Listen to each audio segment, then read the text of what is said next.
Good morning, mountain movers. Praise God. God is good all the time. And all the time, God is good.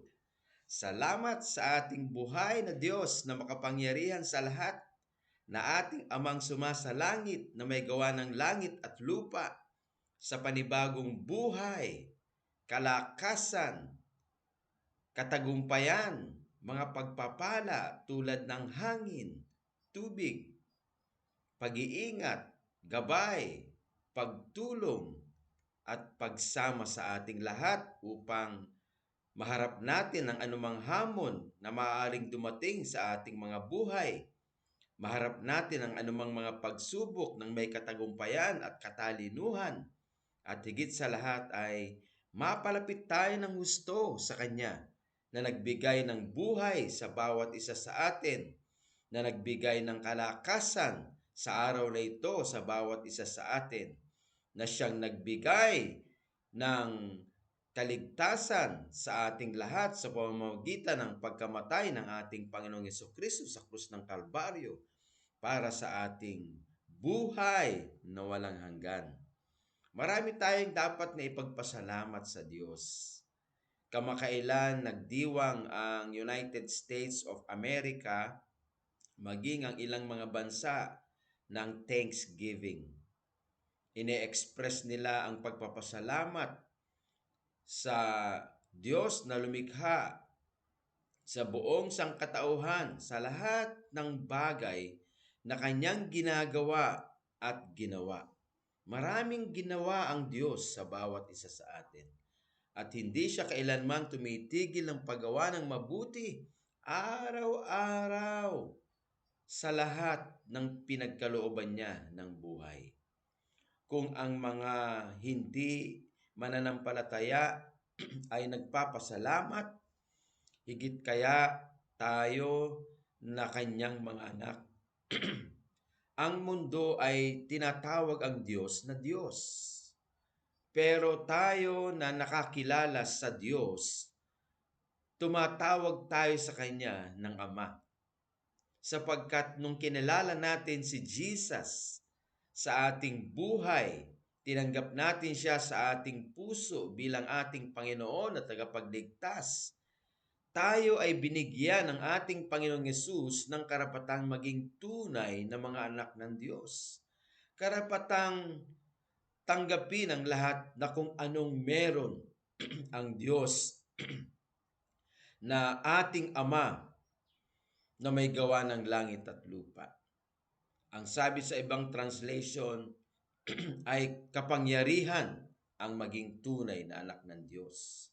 Kapangyarihan ng Diyos na kung ano ang kanyang kapangyarihan ay kapangyarihan natin. Kaya wala tayong dapat na ipangamba, wala tayong dapat na ikatakot, sapagkat kung ano ang kapangyarihan ng Diyos na ating Ama nung kinilala natin si Jesus ay ating kapangyarihan. So how powerful our life is. Wherever we go, we don't need to be afraid because the power of God is our power. Our life is in Jesus and Jesus is in us. Si Jesus ay nasa ating puso at tayo ay nasa kanyang puso. Kaya ang kapangyarihan ni Jesus ay kapangyarihan natin. Ang buhay ni Jesus ay buhay natin. Ang sabi nga doon sa 1 John chapter 1 verse 17, as Christ is in heaven, so are we here on earth. Kung ano ang kalagayan ngayon ng ating Panginoong Yesus sa kanang trono ng ating Amang sumasalangit, ay ating kalagayan sa kasalukuyan. Wow! Punong-puno ng kaluwalhatian, punong-puno ng katagumpayan, at siya ngayon ay nananalangin para sa ating lahat. Kung meron mang araw, kung meron mang oras, kung meron mang segundo o minuto sa langit, walang ibang ginagawa ngayon ang ating Panginoong Yesus kung hindi ang tayo ay idulog sa kanang trono ng ating Amang sumasalangit. Kaya kung ano siya sa langit ngayon na punong-puno ng kaluwalhatian at katagumpayan, ganon din naman tayo sa bawat isa sa atin dito sa mundong ito. Kung tayo man ay dumadaan sa iba't ibang klase ng pagsubok ng buhay, hamon ng buhay, o tukso, itong lahat ng ito ay may mga itinuturo ang ating Panginoon sa bawat isa sa atin. When it comes, of course, to our relationship with Him, pinalalakas niya at pinalalapit niya tayo ng gusto sa kanyang piling. Pinagtitibay niya yung ating conviction sa kanya na tayo ay manangan sa kanyang mga salita at lubos na magtiwala at hindi sa ating mga sarili, hindi sa ating sariling kaunawaan, hindi sa ating sariling kakayanan, hindi sa ating sariling karunungan, kung hindi lubos na magtiwala lamang sa Kanya, na ilagak ang ating puso at isip sa Kanyang mga salita.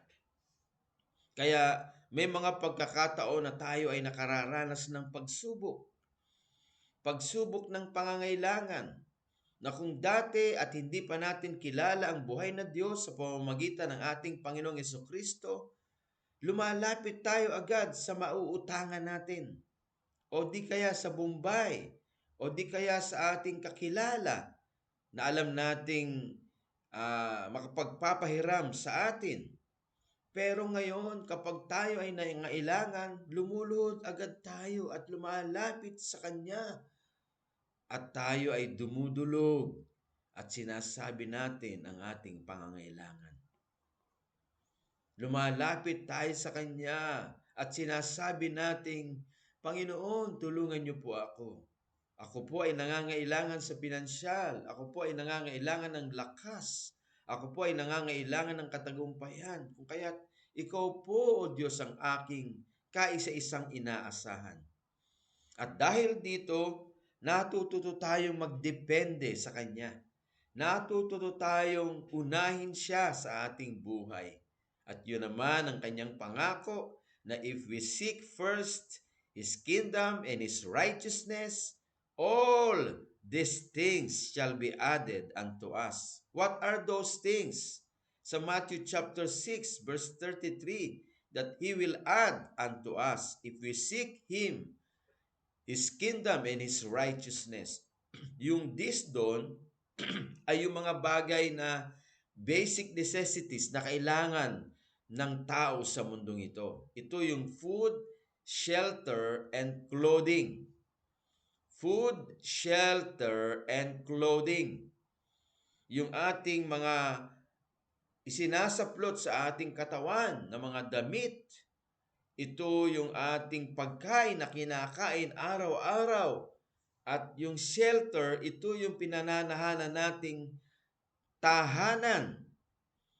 Kaya yung necessity ng ating buhay sa mundong ito, kapag inunan natin ang kaharian ng Diyos at ang kanyang katuwiran, walang iba kundi ang kanyang salita, idadagdag niya ang lahat ng ating pangangailangan. Ang shelter, ang food, at ang clothing. So we don't need to worry about those things because He will add unto us all things that we need. Not once, hindi yung mga gusto natin o yung mga kapritsyo natin, kung hindi yung kailangan natin talaga sa buhay na ito. That God will give unto us all that we need if we seek Him first, His kingdom and His righteousness. So we don't need to worry because God is always there for you and for me. Nandyan siya palagi para sa atin. Kung kaya't marami tayong dapat na ipagpasalamat sa Kanya. Kagabi pa lang nung natulog tayo na pagod at inaantok, at nung tayo ay humimlay, payapang-payapa tayo sapagkat tayo ay Kanyang binabantayan. Ang sabi doon sa Awit, Kapitulo 3, versikulo 5, or Psalms chapter 3, verse 5, I lay down and sleep, And I wake again because the Lord sustains me. Ako ay nahimlay at agad nakatulog, at ako ay natulog ng mapayapa sapagkat ako ay kanyang kinupkop. At muling nagising sapagkat ako ay kanyang kinupkop. Wow! So if we lay down and sleep, we can sleep easily and immediately without thinking anything or any worry. Why? Because God is with us and He takes care of us every moment of the day. Wow. And while we were sleeping, He was watching over us. And then we wake up because He sustains us. Muli tayong nagising sa umagang ito na may panibagong lakas sapagkat Siya ang nagsustina sa bawat isa sa atin. Alam natin na mahirap makatulog ang mga tao ngayon sapagkat napakarami nilang inaalala. Pero tayo, ang mga bagay na inaalala natin ay ibinibigay natin sa Diyos, kung kaya't Siya na ang bahala sa atin. At tayo naman ay pinagkakalooban niya ng kapayapaan, katiwasayan ng isipan. Once we entrust unto Him our worries, our burdens o yung kabigatan natin, Siya naman ang nagbibigay sa atin ng kapayapaan. So there is switching when we trust God. We give unto Him our worries, ibinibigay natin sa Kanya ang ating mga alalahanin, ang ating kabigatan sa ating puso, ang mga kagulumihanan sa ating isipan, ibinibigay natin sa Kanya, ina-unload natin sa Kanya sa pamamagitan ng pagtitiwala, ng may pananalangin at pakikipag-usap sa Kanya. Ang ibinibigay naman niya na kapalit ay kapayapaan at katiwasian ng isipan. Kung kaya't nakakahimbing tayo ng tulog. While we were sleeping, He's there watching over us. Wow! And then we woke up again this morning because He sustained us. Maraming nakakatulog pero hindi na nagigising. Pero tayo muling nagising sa umagang ito ng may kalakasan, na may muling pag-asa sa buhay sapagkat kasama natin sa ating bangka ang ating Panginoong Jesucristo. Samantalang may mga bangka na lumalayag sa gitna ng mundong ito na wala ang Panginoong Yesus sa kanilang mga bangka. 'Di ba? Nandun yan sa Mark chapter 4 verse 39. Beginning verse 35 to 39, basahin ninyo yan sa verse 36. At may mga bangka pa silang kasabay na lumalayag sa gitna ng unos. Samantalang ang mga alagad sa bangkang kinalalagyan nila, nandun ang Panginoong Yesus. So kasama natin siya. At magagawa ng Diyos ang lahat ng mga imposibleng bagay sa buhay nating lahat, kung tayo ay magtitiwala sa Kanya. Sapagkat ang sabi sa Mark chapter 9 verse 23, walang imposible sa Diyos. Walang imposible sa Kanyang mga anak na nagtitiwala sa Kanya. All things are possible to those who believe in Jesus. So we should believe unto Him. And we should increase our believing by hearing and studying the Word of God. Tataas yung antas ng ating pananampalataya, yung ating pagtitiwala sa Kanya, kung tayo ay patuloy na makikinig at makikinig ng salita ng Diyos. Kaya lagi tayong magpasalamat sa Kanya. Ang sabi nga dito sa Psalms chapter 9 verse 1, I will give thanks to you, O Lord, with all my heart. I will tell of all your wonderful deeds. Lagi ako magpapasalamat sa iyo, O Panginoong kong Diyos, ng buong puso. At sasabihin ko sa kanila ang lahat ng mga mabubuting bagay na iyong ginagawa sa aking buhay. So the expression of thankfulness unto the Lord is telling the wonderful things that He did and He is continuously doing unto us. So kapag ang isang tao ay punong-puno ng pagpapasalamat sa buhay na Diyos, ng buong puso, hindi niya mapigilan yung kanyang sarili na ibahagi yung mabubuting bagay na kanyang nalalasap na mula sa Panginoon. Na mula sa Panginoon. Napakabuti ng Diyos. Siya ang nagbigay sa atin ng buhay. Siya ang nagbigay sa atin ng kalakasan. Siya ang nagbibigay sa atin ng katalinuhan. Yan, kay Jeric, kay Dayan, di ba? Nakita ko yung mga grades nila, maging si Judel, si JV. Sino nagbibigay ng katalinuhan sa mga batang yan? Walang iba kundi ang Diyos. Sino ang nagbibigay ng buhay sa kanila upang sila'y maging masipag sa pag-aaral? Ang Diyos. Wala naman tayo sa sarili natin. Ang sabi nga ni Job dun sa Job chapter 1 verse 21, ako ay isinilang sa mundong ito na hubad-hubad, ako ay babalik din sa Diyos ng hubot-hubad at walang dalang anuman. Purihin ang Diyos sa kanyang kabutihan at kadakilaan. Wala tayong dalang anuman nung tayo ay sinilang sa mundong ito mula sa sinapupunan ng ating mga ina. Ni pardible, wala tayong dala. Ni lampin, wala tayong dala. Ni dede, wala tayong dala. Wala tayong dalang anuman. At babalik din tayo sa Diyos na may bigay ng ating buhay na walang dalang anuman. Purihin ang Diyos sapagkat Siya ang nangangalaga sa atin araw-araw. Kaya nga ang sabi ni Jesus nung nakita ng mga alagad ng mga ibon at nag-aalala ito dahil sa kanilang kakanin, iinumin. Ang sabi ni Jesus, ba't hindi nyo tingnan ang mga maya sa parang? Ni wala man lang dumadapo sa kanila sa lapag, sa lupa, nang hindi sa kapahintulutan ng Amang sumasalangit. Ni hindi sila nag-aral na gumawa ng bahay.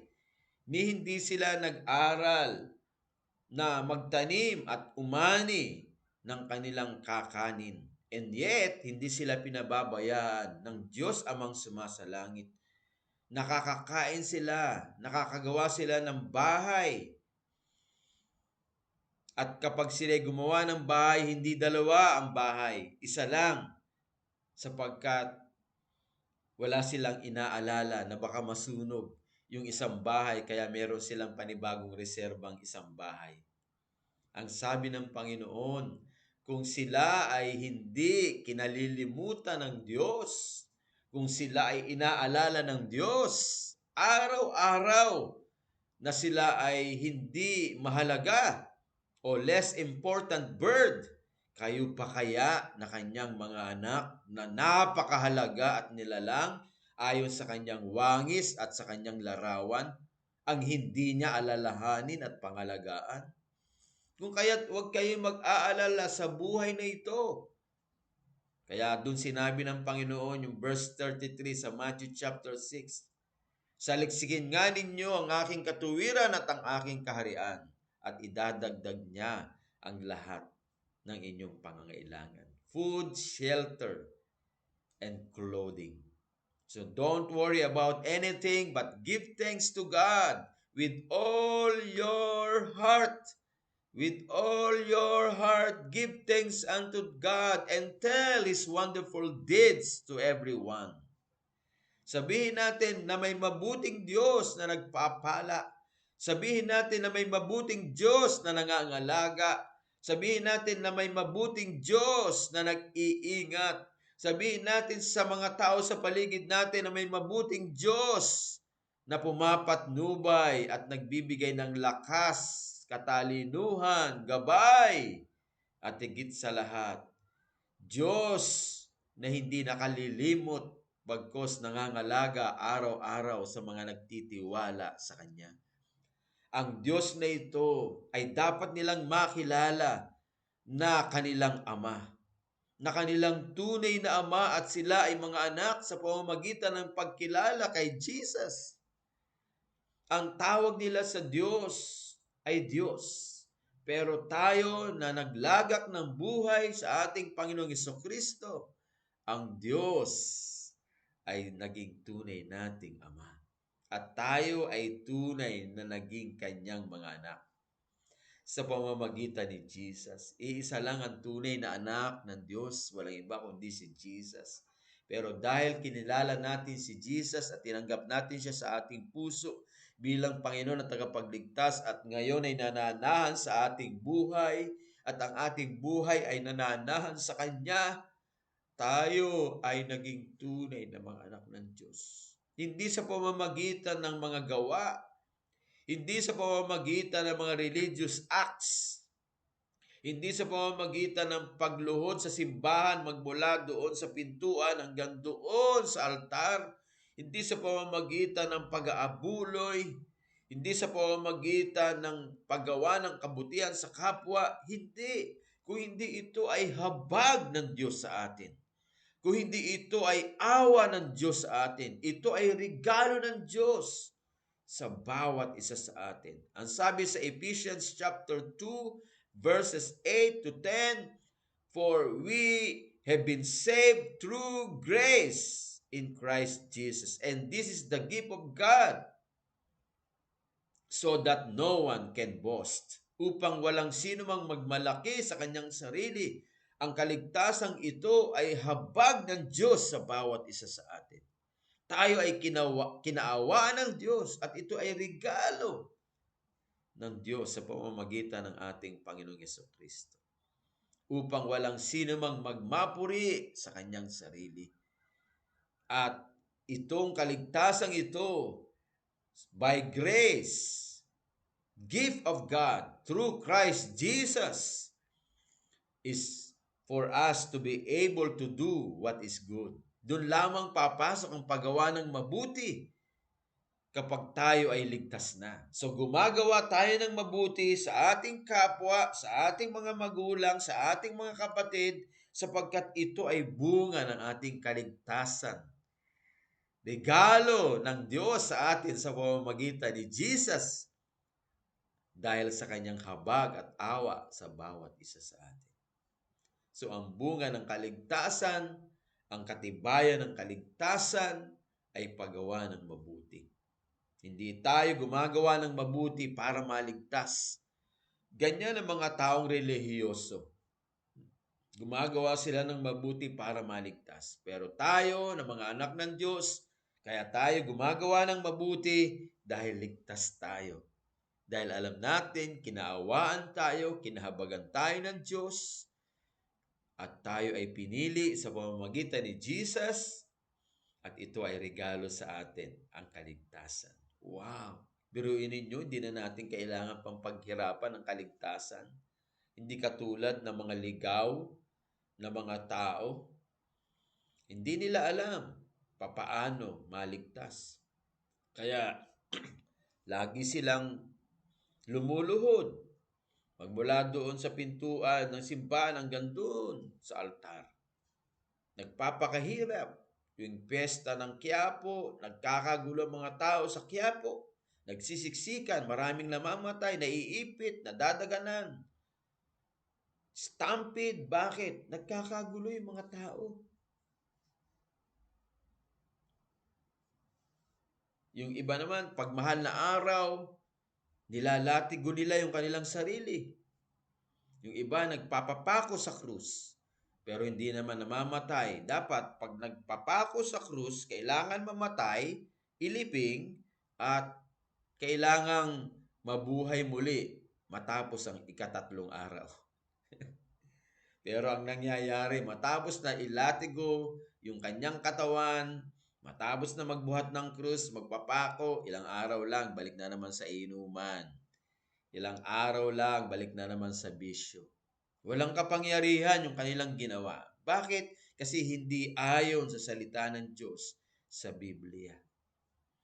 Kilala nyo naman ako, di ba? Kung papaano ako namuhay noong wala pa ako sa Panginoong Hesukristo. Pero nung ako ay nagsuko ng buhay sa Kanya, may nagbahagi sa akin patungkol sa Kanyang kaligtasan, kagaya ng aking ginagawa sa inyo at patuloy na ginagawa namin sa lugar na ito, nabago ang buhay ko. Nung una, hindi ko maintindihan. Pero nagpatuloy lang ako. Pag nagbabasa ako ng Biblia, hindi ko maintindihan yung binabasa ko. Pero nagbabasa ako ng patuloy. Parang kumain ka nung isang linggo. Hindi mo na matandaan yung kinain mo. Pero nasustinahan ka, lumakas ka, at nakapagpatuloy yung buhay mo. So, ganun din naman ang pagbabasa ng salita ng Diyos. Nagbasa ka, hindi mo maintindihan, and yet, dun sa binasa mo, nasustain ka. Nasustain ka, meaning, na-feed yung spiritual mong buhay. Sapagkat may kapangyarihan ang salita ng Diyos. Kaya marami tayong dapat na ipagpasalamat. Marami tayong dapat na ipagpasalamat. Higit sa lahat, ipagpasalamat natin ang presensya ng Diyos sa ating buhay. Saan man tayo pumunta, ano man yung ating gawin, sinasamahan tayo ng Diyos. Ang pangako niya sa Hebrews 13 verse 5, I will never leave you, I will never forsake you until the end of this time. Double negative. Ang sabi nga ng mga Bible scholars, yung iba, 5 times negative daw yan. I will never, never, never, never leave you. I will never, never, never, never, never forsake you. Hindi kita iiwan, hindi kita iiwan, hindi kita iiwan, hindi kita iiwan, hindi kita iiwan. Hindi kita pababayaan, hindi kita pababayaan, hindi kita pababayaan, hindi kita pababayaan, hindi kita pababayaan. Yan ang sinabi ng Panginoon. Kaya saan man tayo pumunta, hindi tayo iiwan, hindi tayo iiwan, hindi tayo iiwan, hindi tayo iiwan, hindi niya tayo iiwan. Hindi niya tayo pababayaan, hindi niya tayo pababayaan, hindi niya tayo pababayaan, hindi niya tayo pababayaan, hindi niya tayo pababayaan. Kaya kahit saan, pwede tayong makipag-usap sa Kanya. Pwede tayong tumawag sa Kanya at humingi ng tulong. Hindi na natin kailangan pang hintayin na pumasok sa loob ng bahay para manalangin. Hindi na tayo kailangan pang pumunta sa simbahan para manalangin. Kahit saan tayo naroroon, kasama natin siya. Hindi niya tayo iiwan, hindi niya tayo iiwan, hindi niya tayo iiwan, hindi niya tayo iiwan, hindi niya tayo iiwan. Hindi niya tayo pababayaan, hindi niya tayo pababayaan, hindi niya tayo pababayaan, hindi niya tayo pababayaan, hindi niya tayo pababayaan. I-acknowledge natin siya. Salamat, Panginoon, sa lahat ng bagay na ginawa mo para sa amin. Salamat po, Panginoon, sa lahat ng bagay na ginagawa mo pa para sa amin. Kahit yung pagkawala ni nanay, nagpapasalamat tayo. Bakit? Nasa langit na siya ngayon, nasa piling siya ng ating Amang sumasalangit. Sapagkat ang pangako ng Panginoong Jesucristo sa John chapter 14 verses 1 to 3, let not your heart be troubled. Believe in God, believe also in me. In my Father's house are many mansions, and I'm going there to prepare a place for you. So the purpose of going up, sabi ni Jesus, His purpose is to prepare us a mansion in heaven.